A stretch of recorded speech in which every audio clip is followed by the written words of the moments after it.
Hey guys, it's Jamie here. I'm going to hop onto VoiceOver now to guide you through how I customize my phone with iOS 26. I'm going to be using my new Autumn Apple theme for this customization. You can find a bunch of my themes on my website. All of them are hand-drawn and come with matching wallpapers, widgets, and icons. When you purchase a theme from my shop, you'll get a download button similar to this. Tap on download and follow the prompt.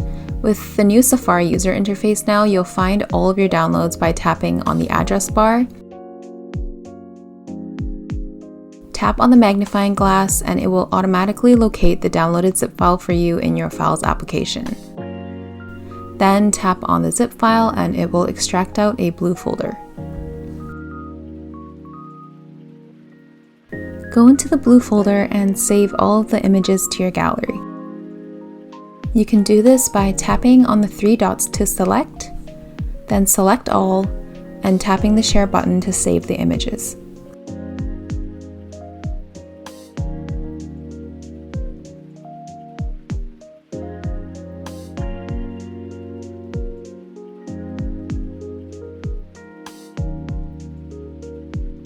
After saving everything, you'll find all of the images in your photo gallery and now they're ready to be set up. Let's start with wallpapers first. Also, I'm sorry for the intense reflection on the phone screen. I don't know why I couldn't angle my phone properly to not make it reflect as much, but I hope that you can see. Anyway, long tap on your lock screen to customize it. I selected my wallpaper from the theme here, as you can see. With iOS 26 now, there is a feature called Spatial Scene, where it makes your wallpaper look 3D. I feel like some wallpapers don't work very well with it, so I'm gonna have to experiment with it later on and see if I can make it look better. So for now, I'm gonna turn that off. With the clock, you can now resize the time to make it larger, but this only works on the first font option. I don't know if they intended it to be this way, but hopefully they add more of the fonts in the next update. So when I was setting this wallpaper, I realized that the depth effect option wasn't appearing for me. It appeared for me on the same wallpaper on my 14 Pro Max, but it didn't appear here on my 17 Pro Max, so I don't know if that's just a bug with iOS 26 since it's still a bit new. With the home screen, I really like the look of using the same wallpaper as your lock screen but blurring it, but for now, I'm gonna use the home screen wallpaper that comes with the theme.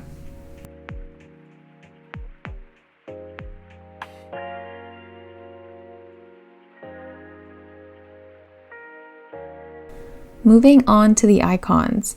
iOS 26 gives us liquid glass icons along with the tinted icons from the last iOS 18 update. Unfortunately, I'm just not a fan of any of the icon customization options they give, so I just like to use the ones that I draw. I always start off by deleting everything off the home screen. Make sure you're not deleting the application, but just removing it from your home screen. Once your home screen is blank, search for Shortcuts, which is a built-in application on iOS. Long press this to add it to your home screen for easy access, and don't worry, it will be removed later. Now, don't get overwhelmed at what my Shortcuts app looks like. It's only because I have everything already set up. It is super easy to add custom icons, and this is how you do it. At the top right, tap on the Add button to create a new shortcut. Add the Open App action to the shortcut. Here you can select the app that you want the custom icon to open. Now tap on the little arrow at the top and select Add to Home Screen. Then you can tap over to the Image tab, and this is where you'll choose the icon photos that you saved earlier to your gallery. Tap on the text under the icon to rename it. You can use emojis or copy and paste fonts or any symbols here. Then you can tap on Add and you're done. Another way to do it is to actually name your shortcut first when creating it, and this is the way that I prefer. This way, when you add the icon to your home screen, it's already named for you and you don't have to change it. And it'll also make it easier for you to see what all of your shortcuts are if you want to make any edits to them in the future.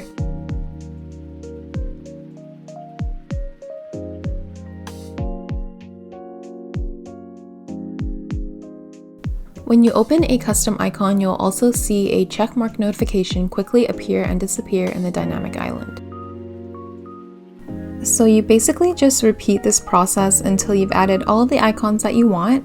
After I'm done, I drag all of my essential icons down to the dock, and then I remove the Shortcuts app from my home screen.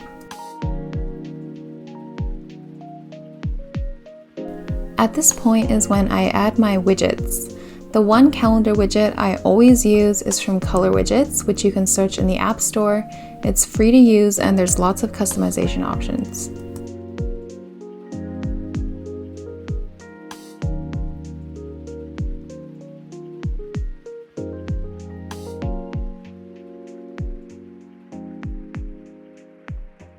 Anytime that you purchase a theme from me, I also provide you with hex codes that you can use for your widgets so that they match the rest of the theme. So those codes are what I'm entering into this color customization step.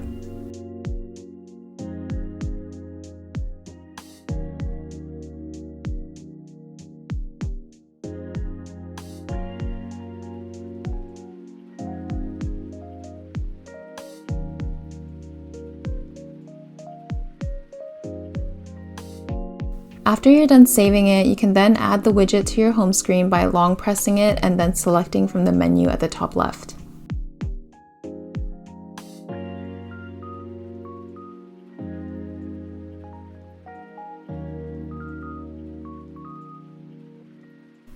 The other widget app that I use the most often, and it's my favorite one, it's called 𝗵𝐷_widgets. It used to be called 𝗵𝐷_blank, which is why I searched that. But anyway, this widget app makes it so that there's no text under your widgets. However, this application is paid, but I believe it's just a small one-time fee, and for me it's worth it since I customize my phone all the time. I specifically like their iBoard widget, which I get questions on all the time. It shows your calendar, your weather, and your general phone information. There are so many ways to customize it, so just play around with it and see what you like. Also, I want to make a note here that in iOS 26, if you want your widgets to have a transparent background, you no longer have to upload a screenshot of your home screen wallpaper. You can just set the widget to be transparent in the application and it works. I also use 𝗵𝐷_widgets to add the small and medium widgets included in my theme.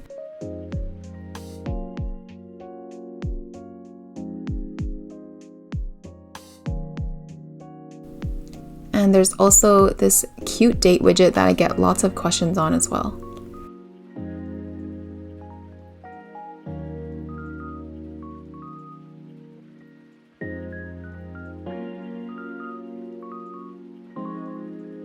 After customizing to your heart's content, you can add the widgets to your home screen just as before.